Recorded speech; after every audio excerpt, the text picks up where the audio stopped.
Bonjour tout le monde et bienvenue à l'activité Connais-toi toi-même, une activité d'impact interactive qu'on fait ensemble tous les dimanches matins à 11 heures, heure du Québec, sans relâche depuis bientôt 5 ans. Depuis en fait l'automne 2018, c'est merveilleux. Donc très heureuse d'être avec vous encore ce matin.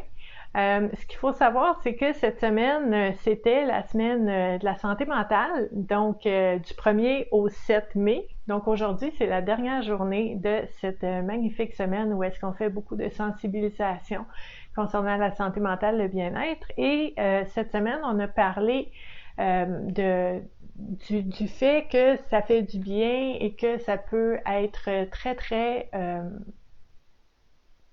positif, très bénéfique de pouvoir raconter notre propre histoire. OK? Donc, le thème de cette semaine, c'était mon histoire. Donc, aujourd'hui, pour l'activité Connais-toi toi-même, je me demandais un petit peu comment qu'on allait pouvoir adapter cette activité-là un peu à notre thème de raconter son histoire.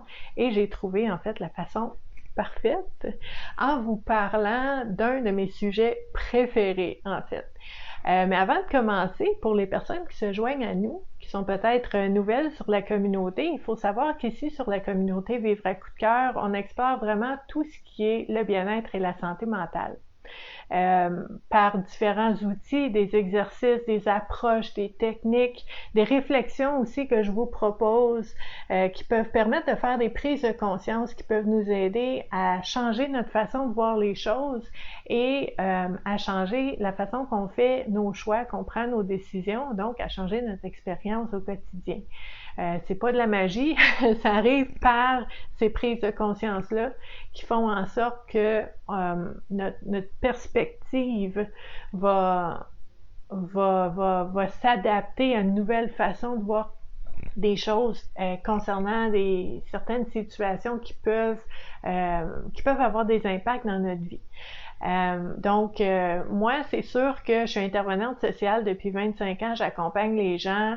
Je viens du milieu du travail social à la base, mais c'est sûr qu'avec les années, mon approche est devenue assez éclectique. Donc, oui, la psychologie, la sociologie, le développement personnel, la spiritualité, tout ce qui est la communauté aussi, l'entraide, très important. Donc, il y a vraiment différentes approches que je vous propose. Bonjour Hélène! Donc, si vous êtes là, faites-moi un coucou. Je le vois juste par les commentaires. Mais pourquoi je vous parle en fait de l'approche générale qu'on a à tous les jours, 7 jours par semaine, on explore différents éléments du bien-être et de la santé mentale ensemble, mais c'est que tous les dimanches, ben, on utilise une approche, un outil qui est différent en fait, qui est ludique, qui est non menaçant, qui fait du bien, qui va nous aider à aller puiser dans la spontanéité. OK? Donc, pourquoi je vous dis ça? C'est parce que souvent, on a les mêmes préoccupations, puis on a beaucoup de pilotes automatiques d'enclencher dans notre vie, des réflexes qui font en sorte que quand on vit une certaine chose, ben on va réagir de telle façon, puis on se pose même pas la question, c'est comme ça que ça se passe. Puis ça peut être bien, mais ça peut aussi être des prises de conscience qui peuvent nous dire, OK, j'ai tendance à faire ça, c'est mon réflexe, mais peut-être que je pourrais faire autrement, ça serait bien, ça serait mieux pour moi. Et la façon qu'on fait ça, ben, c'est sortir du pilote automatique, sortir des réflexes habituels pour pouvoir justement voir les choses autrement. Et quand on utilise un outil qui est les cartes oracles, ben, ça fait en sorte qu'on sort de ces réflexes-là parce qu'on brasse les cartes, on sort des cartes spontanément sans savoir ce qui va sortir et on explore les thématiques qui nous sont proposées dans la pige. C'est pas nous qui allons mener la réflexion au départ. C'est là qu'on peut aller explorer des zones insoupçonnées de prise de conscience et de richesse, de pouvoir changer les choses. C'est en allant dans les zones inexplorées. Donc ça, c'est ce qu'on fait tous les dimanches ensemble. Bonjour Luce! Et aujourd'hui, ben, ce que j'ai voulu faire, vu qu'on est encore dans la semaine de la santé mentale et qu'on parle de l'importance de regarder notre propre histoire pour voir les impacts, pour voir comment nos histoires ont façonné la personne qu'on est aujourd'hui. OK? Pour mieux avoir cette capacité de recul, de voir les choses, de comprendre les choses qui peut nous donner la possibilité ensuite de choisir autre chose peut-être. Parce que oui, notre histoire a un impact sur notre présent, mais notre présent, on est en train d'écrire notre histoire qui va avoir un impact sur notre avenir. Il ne faut pas l'oublier. Puis dans notre tirage de cartes aujourd'hui, pour l'activité Connais-toi toi-même, ben, je voulais qu'on regarde les personnages dans nos histoires. Les personnes et les personnages et les rôles qui ont été présents dans notre histoire et qui ont eu de l'impact aujourd'hui, mais aussi les personnages et les rôles que nous-mêmes, on a joués dans notre propre histoire et qui ont un impact sur ce qu'on vit aujourd'hui. Super intéressant. Donc, toute la semaine, on a parlé d'explorer nos histoires, de raconter nos histoires à la bonne personne, de pouvoir explorer ces histoires-là pour prendre du recul et voir plus clair. Et aujourd'hui, on va aller voir les personnages dans ces histoires-là en explorant mon préféré, Carl Jung, OK, qui a vraiment, il a fait plusieurs choses magnifiques. Moi, je suis groupée de Carl Jung, je l'adore. J'aurais un poster de lui sur mon mur si je pouvais. Mais c'est vraiment un grand homme. Et entre autres, ce qu'il nous a apporté au niveau de la psychologie et du développement personnel, c'est quelque chose qui s'appelle les archétypes. Je ne sais pas si vous connaissez ça. Si vous ne connaissez pas, j'espère vous donner la piqûre parce que moi, j'adore les archétypes. Je trouve que c'est une source inépuisable d'informations et de prise de conscience incroyable. J'adore ça. Et en fait, les archétypes, c'est quoi? C'est comme des rôles qu'on prend dans notre vie. Des personnages qu'on va incarner dans la pièce de théâtre de notre vie. OK? Nous-mêmes, mais aussi c'est des rôles, des personnages qui sont autour de nous, puis qui font partie de notre vie, puis qui ont des impacts dans notre vie aussi, parce que chacun va avoir une influence sur les autres, c'est normal ça. Donc les archétypes, c'est quelque chose de très précieux pour pouvoir explorer c'est qui les différentes personnes dans ma vie maintenant, qu'est-ce qu'elles représentent, c'est quoi leur rôle. C'est qui les personnages qui sont dans ma vie en ce moment? C'est qui les personnages dans ma famille? Dans la famille, est-ce que j'ai... Tu sais, les archétypes, là, c'est magnifique, là. Peut-être que dans votre famille, vous avez des personnages, des rôles, des archétypes, comme par exemple le clown, le dictateur, le médecin, le healer, tu sais, le guérisseur. Peut-être dans vos amis, il y a différents archétypes d'activer aussi. Peut-être que vous, archétype d'activer.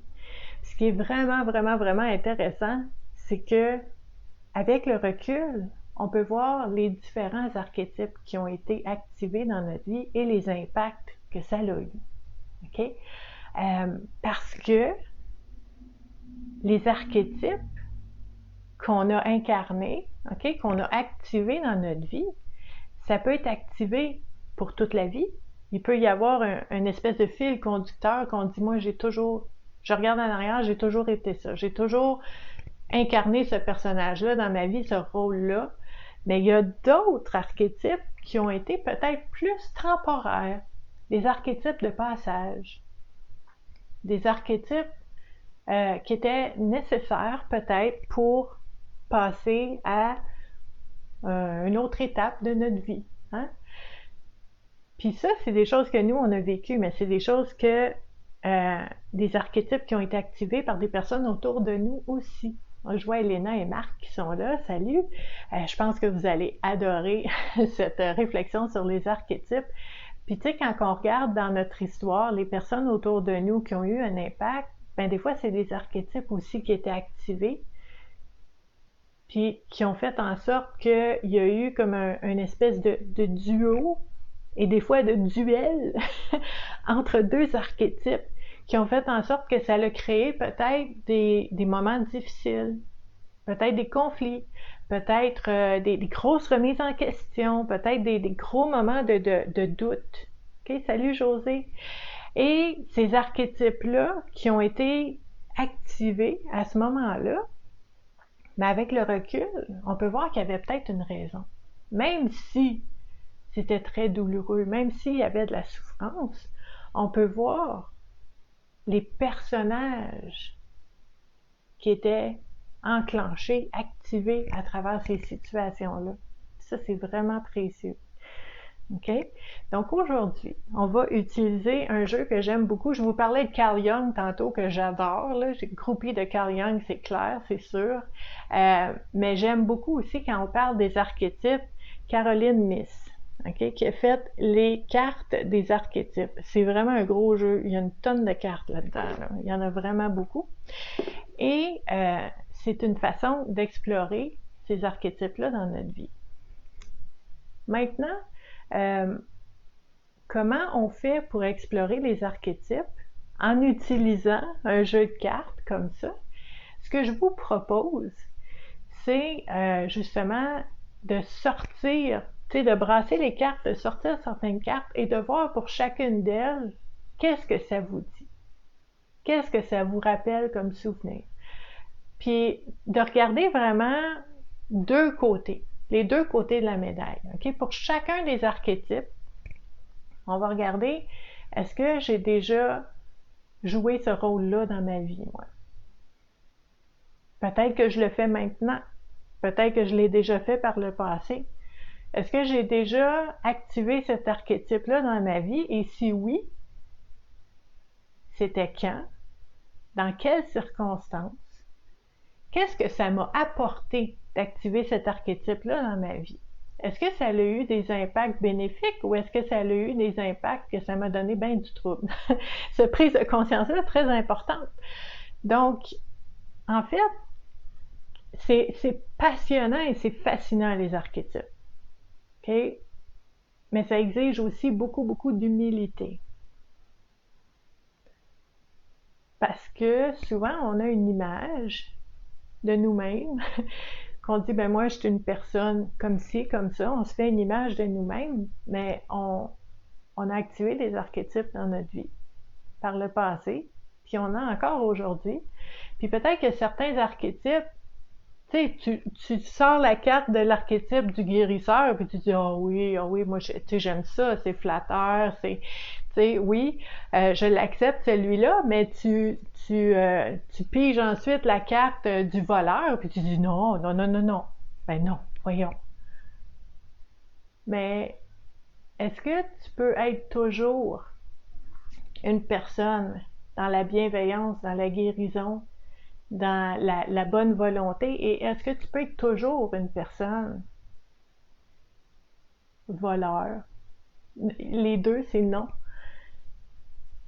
On est des êtres nuancés. On est des êtres nuancés, puis notre instinct, notre façon de réagir va être différente selon les circonstances, selon ce qu'on vit, selon la personne qui est devant nous. Puis les archétypes, c'est merveilleux pour ça aussi, parce que dépendant du personnage qui est en avant de toi, tu peux switcher de personnage aussi. On n'a pas juste un, là. On n'a pas juste un archétype. Fait que peut-être qu'avec certaines personnes, tu agis d'une certaine façon, tu te sens d'une certaine façon, tu te sens comme une autre personne. Et quand tu es avec une autre personne, tu te sens complètement différente. Mais ça, c'est des archétypes qui sont activés, qui sont là, mais qui sont pas tout le temps là. Ça dépend des situations, ça dépend si tu te sens menacé, si tu te sens en sécurité, tu vas agir différemment, tu vas être différente. Si tu te sens bien, si tu te sens en confiance, si tu te sens solide, ou si tu te sens rempli de doutes, incertaine, ça va être différent. Il y a plein d'archétypes. Donc, beaucoup d'humilité pour se voir le plus clairement possible. Parce que c'est quand on se voit clairement, puis quand on voit les autres clairement, qu'on peut on peut vraiment faire des prises de conscience qui vont nous amener à faire des choix différents puis à changer des choses dans notre vie. Si on fait semblant, qu'on voit pas, si on ferme les yeux, on bouche les oreilles, puis on dit non, ça je veux pas le voir de moi, ou ça je veux pas le voir de mon partenaire ou de mon ami ou de quelqu'un dans ma famille, ben quand on ferme les yeux, on peut pas rien faire avec. Puis quand on ferme les yeux, ça ne disparaît pas. C'est pas parce que j'essaie de l'oublier que ça va disparaître. Donc je suis mieux de le regarder. Vraiment pour ce que c'est.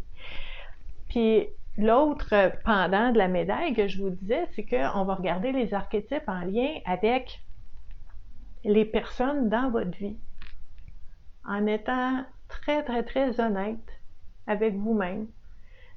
Même si, par exemple, il y a une personne que vous adorez, que c'est une personne que c'est un modèle pour vous, c'est une personne que vous aimez tellement,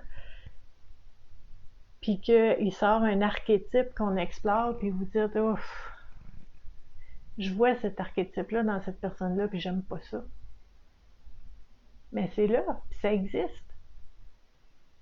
Puis il y a une raison pourquoi c'est là. Des fois on sait, des fois on sait pas, mais il y a toujours une raison pourquoi un archétype est activé. Okay? Puis il y a des archétypes qui peuvent être désactivés. J'ai été comme ça longtemps, puis là, tout d'un coup, je suis plus comme ça. Puis souvent, c'est ça j'entends avec les personnes que j'accompagne, ils vont me dire je comprends pas, je me suis réveillée un matin, j'étais plus comme ça. Mais c'est pas de la magie. Ça arrive pas pouf comme ça, c'est tombé du ciel puis ça a changé. C'est toi qui as changé. Et l'archétype n'avait plus besoin d'être là. Parce que il a fait son temps, il a fait ce qu'il avait à faire, puis toi, t'as changé, t'as compris des choses, t'as vu des choses, t'as plus besoin de cet archétype-là dans ta vie. Puis là, je m'emballe, là, j'adore parler de ça, puis je veux pas, c'est pas une conférence sur les archétypes, là, mais je voulais vraiment vous faire une espèce de topo sur comment on peut l'utiliser, puis pourquoi c'est intéressant. Mais là, aujourd'hui, en fait, ce qu'on va faire, c'est qu'on va utiliser le jeu de Caroline Myss et on va explorer certains archétypes. Je peux pas vous dire c'est lesquels. Regardez, il y a une tonne de cartes, ok?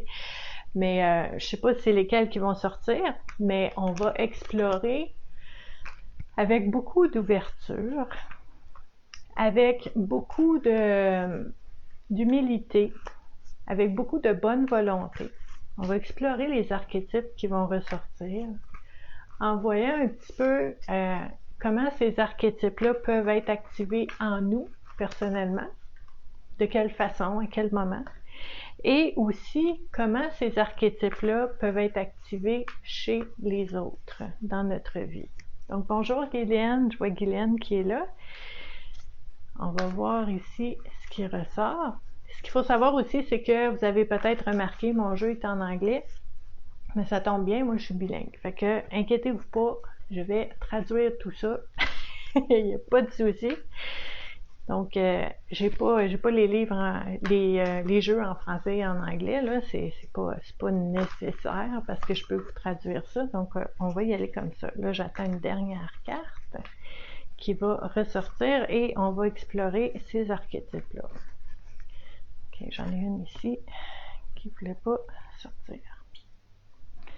Ok. Donc, je vais les mettre en ordre de sortie, ici. Bonjour Guylaine!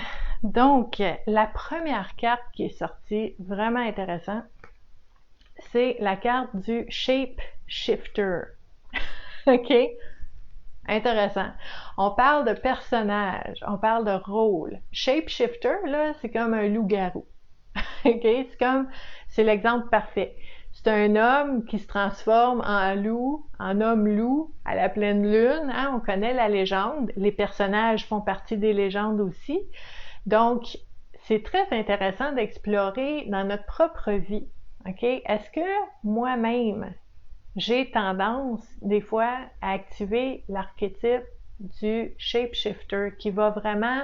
c'est comme si je devenais autre chose. C'est comme si je laissais beaucoup d'espace, je laissais le contrôle à des pulsions, puis à mon côté instinctif qui ne réfléchit pas, qui veut juste vivre, qui veut juste courir, qui veut juste, tu sais, survivre aussi. Hein? C'est cette espèce de réflexion-là de dire, est-ce que certains moments où est-ce que j'ai l'impression, suite à un déclencheur, parce que si on prend l'exemple du loup-garou, ça va être à la pleine lune dans la légende, qui va vraiment avoir une espèce de c'est hors de son contrôle, puis ça prend toute la place, puis il peut pas, tu sais, c'est comme s'il devenait quelqu'un d'autre avec ce déclencheur-là. Est-ce que ça vous arrive? Est-ce que ça vous arrive dans certaines situations très précises? Peut-être pas à la pleine lune, non? Mais peut-être qu'à chaque fois que quelqu'un aborde tel sujet, ou qu'à chaque fois que vous voyez une histoire sur telle thématique, ou à chaque fois que vous voyez une marque de voiture, ou un chien, ou un... Peu importe, il y a un déclencheur et je sens que c'est comme si je devenais quelqu'un d'autre. Peut-être que je suis moins calme que d'habitude. Peut-être que je me reconnais pas dans ma façon d'être avec les gens. Peut-être que je suis plus raide, je suis plus sec, je suis plus irritable. À toutes les fois qu'il y a ce déclencheur-là. Puis ça, là, ça arrive. Puis Guylaine dit oui. OK? Tu te reconnais là-dedans, Guylaine? Puis moi aussi, je me reconnais là-dedans à certains moments. Où est-ce que c'est fascinant d'explorer ça? Parce que le shape-shifter, là, le fait de changer quand il y a un déclencheur, c'est même pas réfléchi. On le choisit même pas. OK? Ça veut dire que c'est même pas conscient. C'est comme un changement qui prend le dessus. Qui a comme un changement qui a comme sa propre vie, sa propre volonté. Ça peut être cette espèce d'instinct de protection où est-ce que toutes les murs, les barrières, les boucliers, tac, tac, tac, tac, tac, ça s'enclenche. Tout comme un casse-tête, puis tu dis, je sais même pas qu'est-ce qui est arrivé. Mais il y avait un déclencheur. Puis tu sais pas qu'est-ce qui est arrivé. Tu reconnais la différence entre tes états, les états que tu vis, un état plutôt stable, normal, puis quand il y a un déclencheur, il y a quelque chose qui change, tu le remarques. Mais tu sais pas pourquoi. Parce que c'est inconscient. C'est inconscient. Puis avec un exercice comme ça, comme on fait ce matin, Hélène qui dit, ça monte en elle, puis elle le ressent. Tu ressens ce changement-là, mais tu sais pas pourquoi ça arrive. Ça, c'est comme ça que ça arrive, là. OK? Mais l'exercice, c'est d'aller voir c'est quoi le déclencheur. Le loup-garou, là, c'est la pleine lune. Okay? Dans la légende, le déclencheur, je cherche pas midi à 14h, c'est ça le déclencheur. Okay? Ça sera simple. Si on aurait chacun notre légende qu'on pourrait lire puis savoir c'est quoi nos déclencheurs, ça nous aiderait beaucoup. Hein? Une espèce de guide d'utilisation ou de compréhension de soi, ce serait donc merveilleux qu'on soit né avec ça et qu'on ait toute l'info. Mais en fait, on l'a ce guide-là. Mais c'est juste qu'on n'est pas conscient. Un exercice comme on fait ce matin, c'est d'aller explorer, premièrement, avec beaucoup d'humilité, est-ce que c'est possible que moi j'agis comme ça? Est-ce que je deviens un loup-garou des fois dans ma vie avec certaines personnes, dans certaines situations? Est-ce que ça m'arrive de plus me reconnaître, de pas être moi-même? Tu sais, vous savez, ces choses-là qu'on va se dire, je me sens pas comme moi-même. Est-ce que ça m'arrive? Shapeshifter, OK? Puis si oui, mais on va essayer de trouver le déclencheur. Tu sais, Superman, là, c'est la kryptonite. C'est quoi ta kryptonite? C'est quoi ton déclencheur qui fait que tu deviens complètement quelqu'un d'autre? Tu te reconnais plus, t'es pas bien, puis tu te dis, voyons donc, toute cette sérénité-là et cette paix-là que j'ai construit en moi puis que je ressens à certains moments, là, des fois, avec un déclencheur, dans un claquement de doigts, c'est plus là. Je suis tout à l'envers, je me reconnais plus. Des fois, même, j'ai des blessures, j'ai été blessée par des gens, j'ai des boucliers, j'ai des armures, j'ai des murs, Puis des fois, il y a un déclencheur, puis peut-être que je suis pas fière de moi parce que je blesse les autres. Je fais mal aux autres comme on m'a fait mal.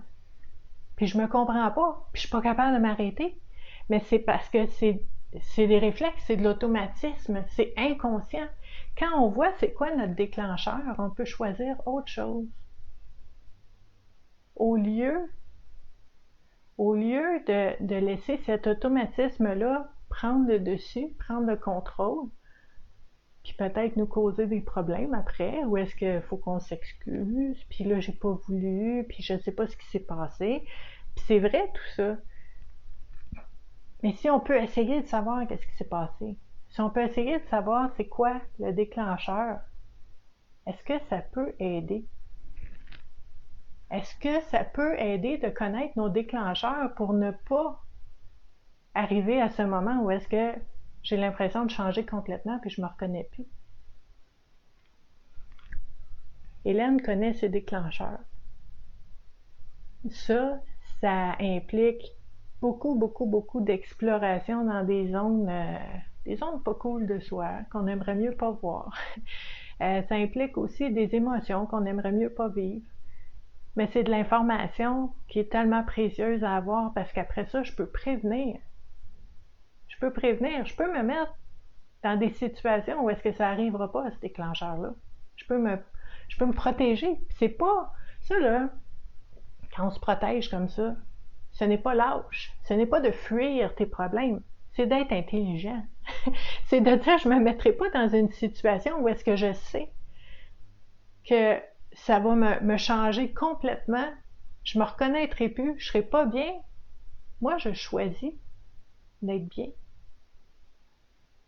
Ce n'est pas de fuir, c'est de choisir ce qui est sain pour toi, ce qui est bénéfique pour toi. C'est super de faire ça. Donc, notre shapeshifter, il y a cet élément-là, mais il y a aussi les deux côtés. Est-ce qu'il y a des moments où est-ce que le fait de sentir ça qui monte en moi, puis qui va changer ma façon de réagir, d'être, d'agir, il y a certaines situations où est-ce que c'est vraiment bon, ça? Puis le meilleur exemple que je peux vous donner, c'est vraiment un moment où est-ce que, par exemple, vous dites, moi, pendant des années, j'ai jamais mis mes limites, j'ai toujours dit oui, puis j'étais pas bien, puis il y a eu un moment où est-ce que,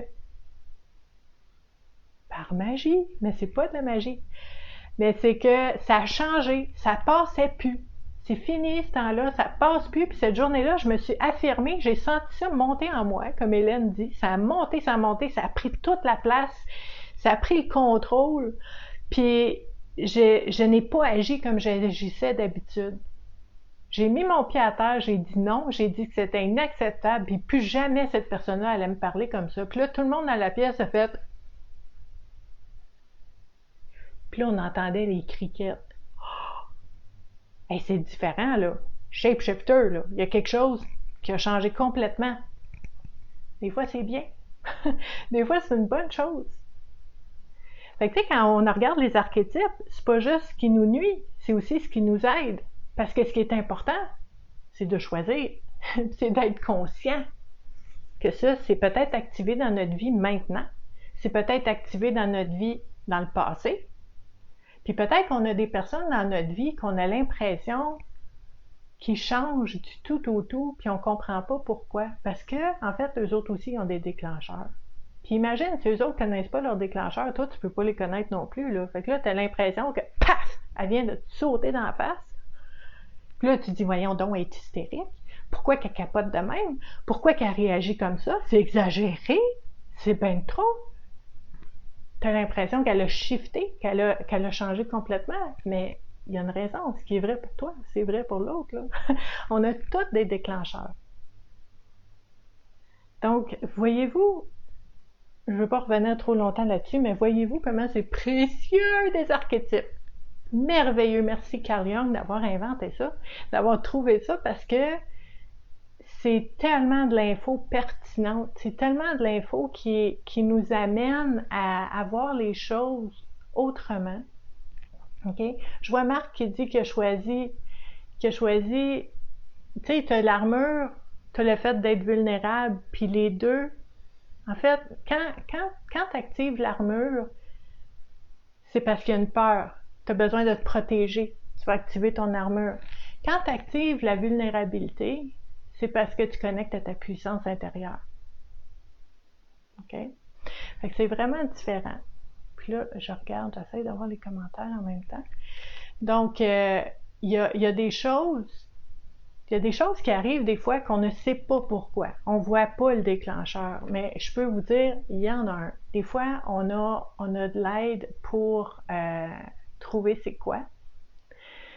Puis des fois, on peut le trouver par nous-mêmes aussi. Mais en fait, ce que c'est un déclencheur, c'est quand quelque chose est activé dans ta vie.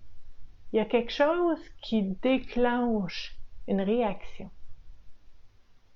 OK? C'est simple. C'est vraiment une situation, un événement, une parole, un regard, ça déclenche une réaction chez toi. Puis la réaction n'est pas arrivée par magie, par hasard. Okay? La réaction est arrivée parce qu'il y a quelque chose qui a déclenché cette réaction-là en toi. La deuxième carte qui est sortie, c'est le beggar. Le beggar, c'est la personne qui supplie. Celle-là, elle va demander de l'humilité. Est-ce que ça m'arrive des fois de supplier pour avoir de l'amour? Est-ce que ça m'arrive des fois de faire des choses dont je ne suis pas fière ou qui me semblent inacceptables juste pour, s'il te plaît, donne-moi ce que j'ai besoin? Ça peut arriver. Peut-être que vous êtes là-dedans en ce moment, peut-être que vous l'avez déjà été par le passé puis vous dites « Oh, ça vient me chercher parce que je me vois il y a quelques années où est-ce que j'ai accepté des choses, où est-ce que j'ai fait des choses qui me sont complètement inacceptables, mais parce que j'avais besoin de quelque chose, puis c'est comme si je suppliais, puis je n'étais pas capable d'affirmer ce que j'avais besoin en me tenant dans ma dignité, dans ma confiance en soi, puis dans ma valeur personnelle de savoir que je peux le demander. Je peux demander ce que j'ai besoin de façon claire et respectueuse sans me mettre à genoux et sans supplier. Est-ce que ça m'est déjà arrivé? Est-ce que ça m'arrive maintenant? Si vous regardez autour de vous, est-ce qu'il y a quelqu'un que vous avez l'impression qui supplie, qui quête pour se nourrir, pour avoir quelque chose qu'il a besoin, mais qui n'est pas nécessairement dans cet espace de valeur personnelle et de dignité humaine? Puis ça, c'est triste, là. Ça fait mal de voir ça, mais en même temps, c'est pas parce que ça fait mal de voir ça que c'est pas précieux de le voir, OK? En nous ou en quelqu'un d'autre. Est-ce que j'ai l'impression que pour avoir des miettes, il faut que je fasse des pieds et des mains? Il faut que je supplie? Ça fait pas du bien de regarder ça, mais imaginez comment cette prise de conscience-là peut faire en sorte que je comprends mieux comment je me sens. Et peut-être, d'autre part, éventuellement, peut-être que je peux choisir une autre façon d'affirmer ou de nommer mes besoins. Fait que ça, c'est très important aussi de pouvoir explorer c'est quoi les situations, les moments, les personnes avec qui j'ai l'impression de quitter. J'ai-tu des relations dans ma vie que j'ai l'impression d'avoir des miettes, puis que je me garoche, puis j'essaie de ramasser toutes les miettes que je peux pour me nourrir, mais c'est jamais assez. Puis j'ai l'impression qu'il faut que je supplie, puis s'il te plaît, j'ai besoin. Est-ce que je vois des personnes autour de moi que j'ai l'impression que je me rends compte maintenant en réfléchissant à ça, qui ont besoin de plus que ce que je suis capable de leur offrir? Est-ce que peut-être ces personnes-là pourrait, puis je parle de nous aussi, est-ce qu'il y a la possibilité qu'on puisse apprendre à se le donner à nous-mêmes au lieu de le chercher à l'extérieur? Là, je vous dis tout ce qui me passe par la tête, là, mais c'est ça l'exercice. C'est d'essayer de voir chaque thématique, comment on peut l'appliquer à notre vie pour faire des prises de conscience. Dans ce cas-ci, pour arrêter de supplier, pour être plutôt dans l'affirmation, mais aussi dans le donner et recevoir. Tu sais,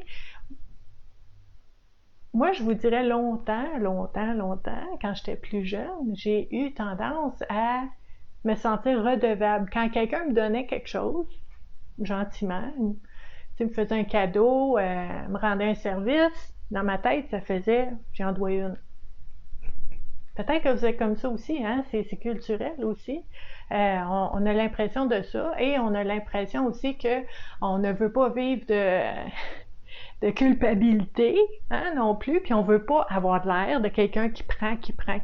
Fait qu'on a tout de suite, c'est comme si on avait une espèce de feuille Excel dans notre tête qui fait comme les rentrées, puis les sorties, puis les données, puis les recevoir. Mais le fait d'apprendre à recevoir, juste avec beaucoup de gratitude, et d'attendre à donner sans avoir d'attente de retour, ben là, on n'est plus dans la supplication, là, puis en cherchant des miettes, puis en donnant, en espérant d'avoir quelque chose en retour. On est dans le vrai don. On est dans le vrai recevoir.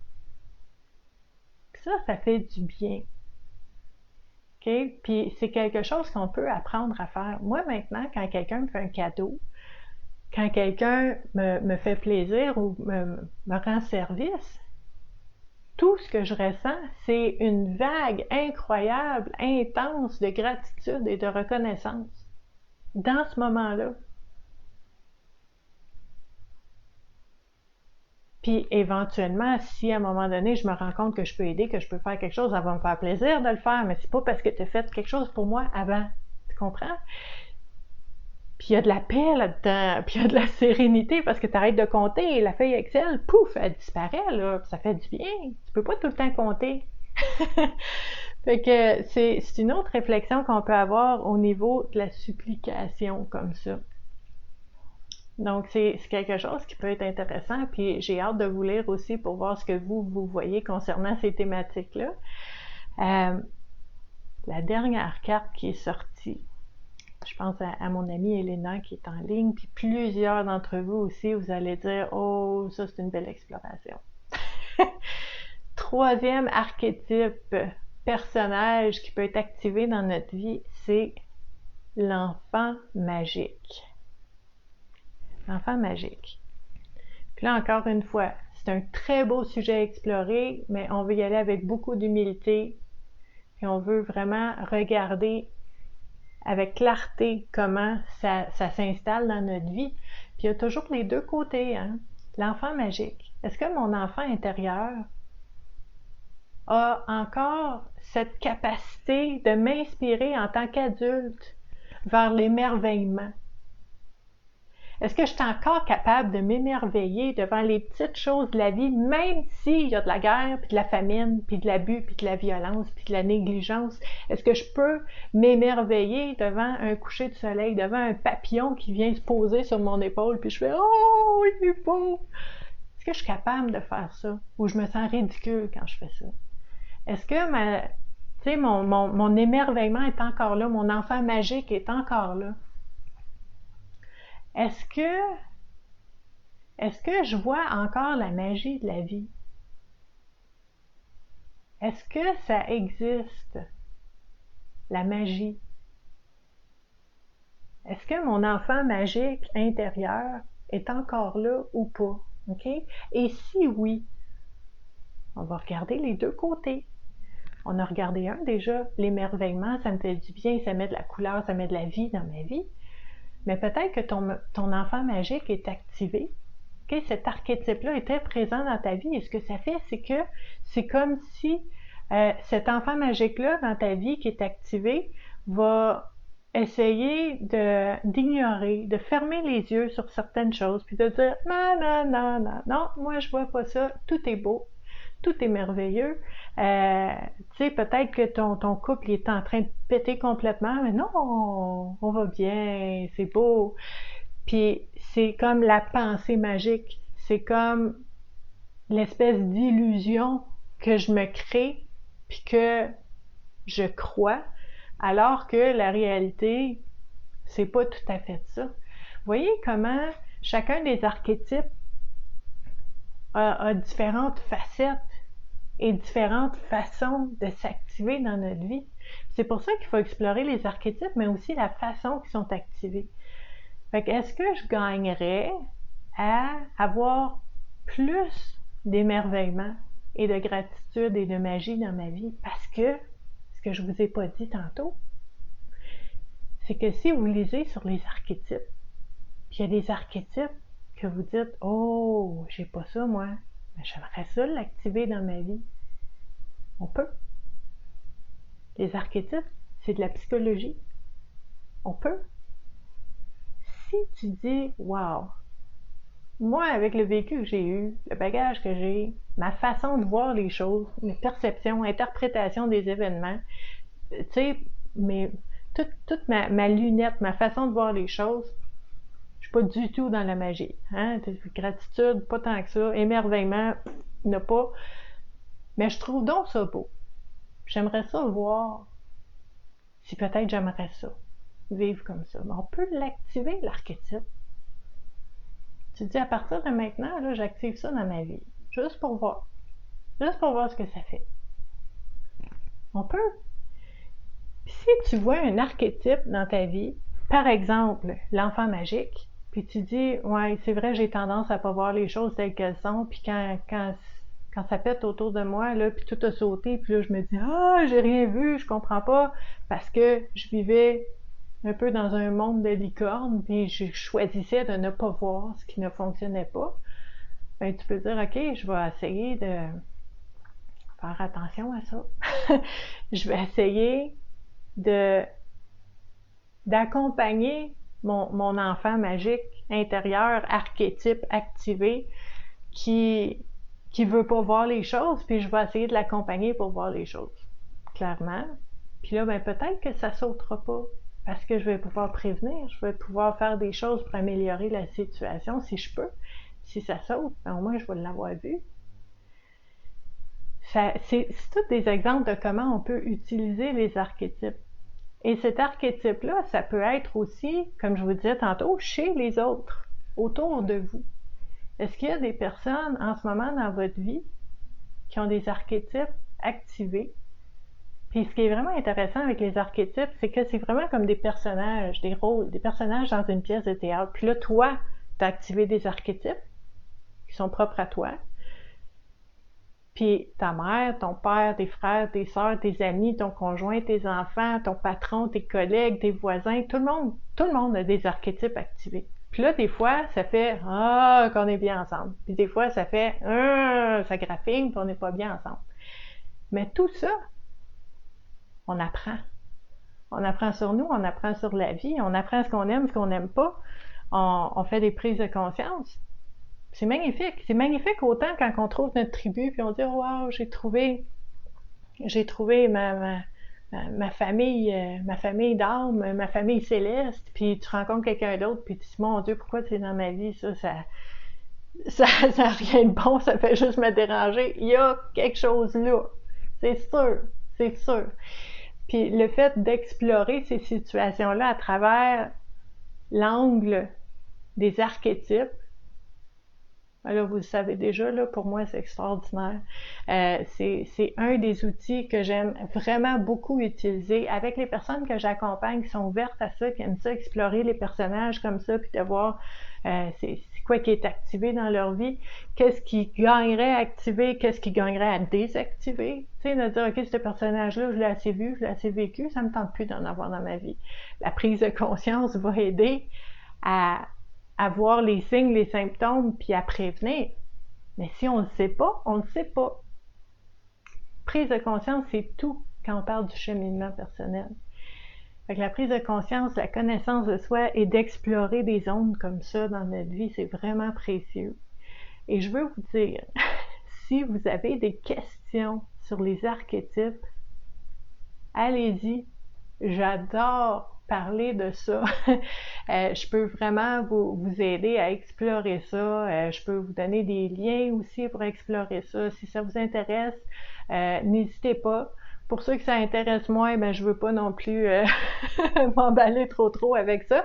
On l'aura exploré aujourd'hui de différentes façons. Mais vous êtes en fait les bienvenus dans les commentaires pour laisser toutes les questions, peut-être les prises de conscience, les liens que vous voyez. Ça peut être vraiment précieux pour les autres personnes qui font l'activité pour vraiment cheminer puis voir des choses eux-mêmes aussi. Là. Ça peut vraiment aider. Donc, je vous remercie beaucoup d'avoir été là. Je vous remercie aussi d'avoir été là toute la semaine pour qu'on puisse parler de l'importance de voir, de reconnaître, de raconter notre histoire tout au long de la semaine de la santé mentale. Merci beaucoup d'avoir été là. Et en fait, c'est pas fini, hein? Comme je vous dis toujours, on parle pas de ça juste pendant une semaine. C'est juste que cette semaine-là, c'est un peu intensif avec les activités puis les directs puis tout ça. Mais on continue toute l'année. Tous les jours, depuis presque 5 ans maintenant, on explore le bien-être et la santé mentale, le cheminement personnel, on marche ensemble, on s'accompagne, même s'il y a personne qui peut faire des choix ou prendre des décisions pour toi, il y a personne qui peut comprendre pour toi, il y a personne qui peut voir les choses pour toi, mais on peut, par exemple, marcher ensemble pendant qu'on fait ce cheminement-là. Donc, très important. Merci d'être là et je vous dis à dimanche prochain pour une autre activité Connais-toi toi-même. Bye!